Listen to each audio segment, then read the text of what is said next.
No primeiro vídeo exploramos a Bíblia e vimos como ela conta uma história transformadora que pode ser resumida em 3 partes. Primeiro, Deus criou tudo perfeito, mas nós decidimos viver a vida conforme nossos próprios termos, caos moral total. Então Deus mandou seu Filho para morrer por nós e proclama luz em nossos corações. Mas sendo honesto, isso não é tudo.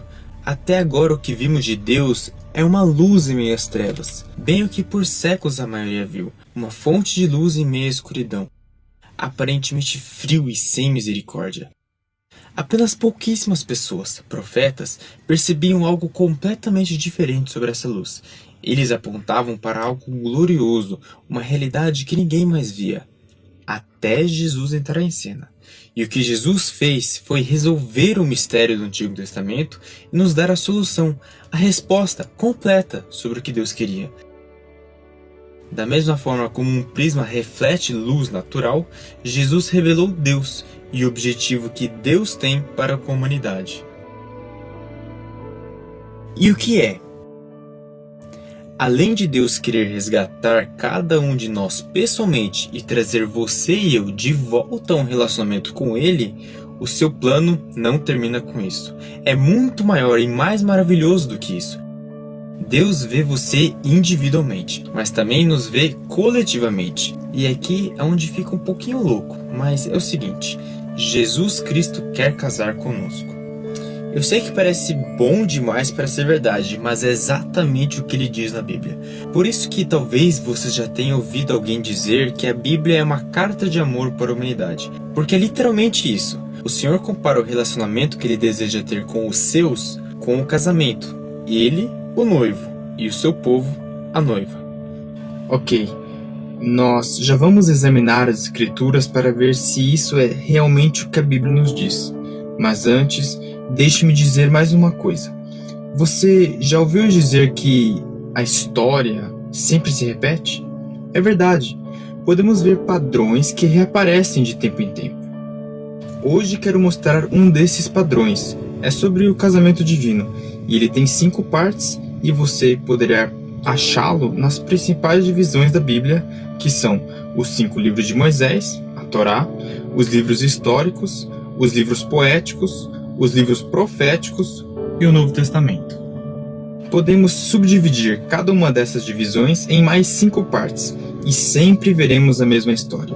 Uma história de amor. Uma história de amor divinal. Agora, antes de prosseguir, deixemos claro que a Bíblia é um livro vivo. Não é como um livro de receitas ou de fórmulas matemáticas. Se tentarmos forçar a Deus dentro de um molde, falharemos. Tudo o que quero mostrar aqui é apenas um modelo, um padrão que Deus repetidamente usa para contar a mesma história. Então, a história começa com Jesus como o Criador, criando a humanidade e assim a sua contraparte. Em Isaías 54, versículo 5, nós lemos: "O teu Criador é o teu marido." Até aqui tudo bem. Deus até deu para a humanidade uma versão em miniatura desse relacionamento no casamento de Adão e Eva. Provavelmente eles nem sabiam, mas era uma representação de um relacionamento divino. Mas, infelizmente, a história não termina com felizes para sempre. Lembra do versículo 2 de Gênesis? Caos. A humanidade deu as costas para Deus e se aprisionou. Mas Deus é um Salvador, e Deus amou sua esposa infiel e a resgatou dessa situação. Jeremias 31, versículo 32 diz: "Pela mão os tomei para livrá-los. Aliança que violaram, embora eu fosse o esposo deles, diz o Senhor." Então Deus salvou a sua esposa, mas depois da missão de resgate, Deus quer prevenir uma nova alienação e a guia para uma comunhão mais profunda consigo. Isaías 62, versículo 5 diz: "Como o noivo se alegra da noiva, assim se alegrará de ti o teu Deus." E Cânticos de Salomão, capítulo 4, versículo 9 diz: "Você fez disparar o meu coração, minha irmã, minha noiva, fez disparar o meu coração com um simples olhar." E em João 3:29, João fala sobre Jesus: "Aquele que tem a esposa é o esposo." Mas ainda ela não confia nele e tenta resolver as coisas com o seu próprio esforço, enquanto ele continua a amá-la incondicionalmente. Deus fala ao coração do homem quando diz em Jeremias 30, versículo 20: "Mas como a mulher que trai o marido, assim vocês têm sido infiéis comigo.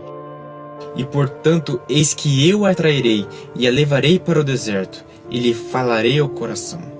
E Deus faz isso até que ela entende o seu inimaginável amor e corre aos seus braços. E o final é felizes para sempre.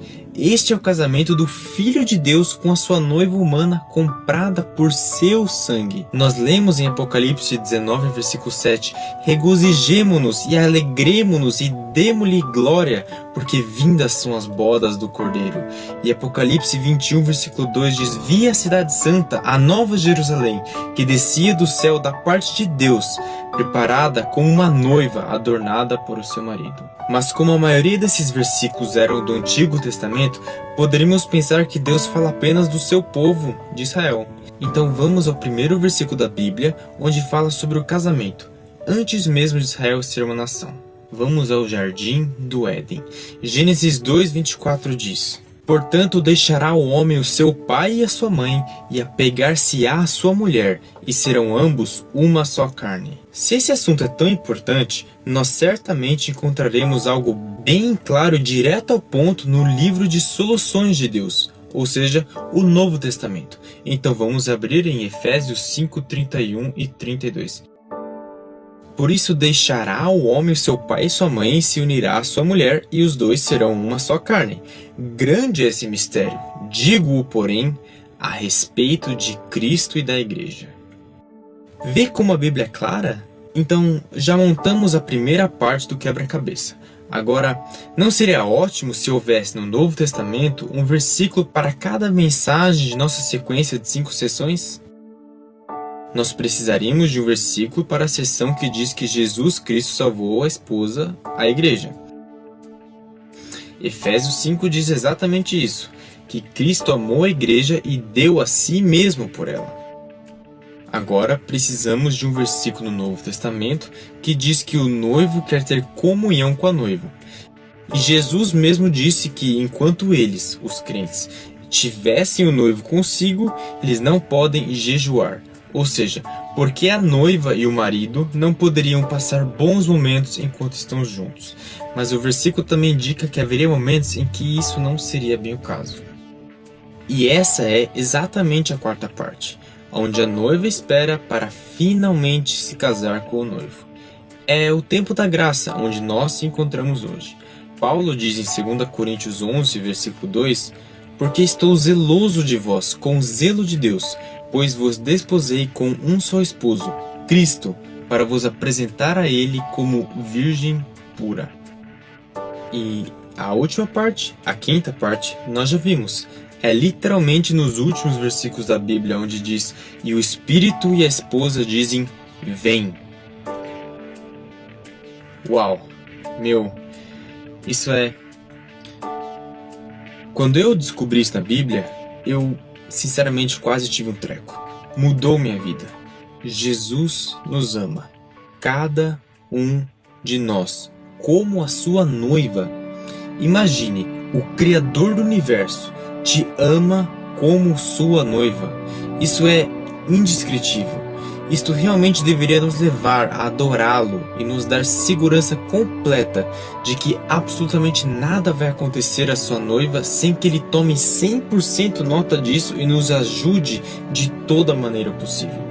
Que incrível Deus que nós temos! E eu já estou ansioso para falar sobre esse padrão de 5 partes nas próximas sessões da Bíblia, nos próximos vídeos.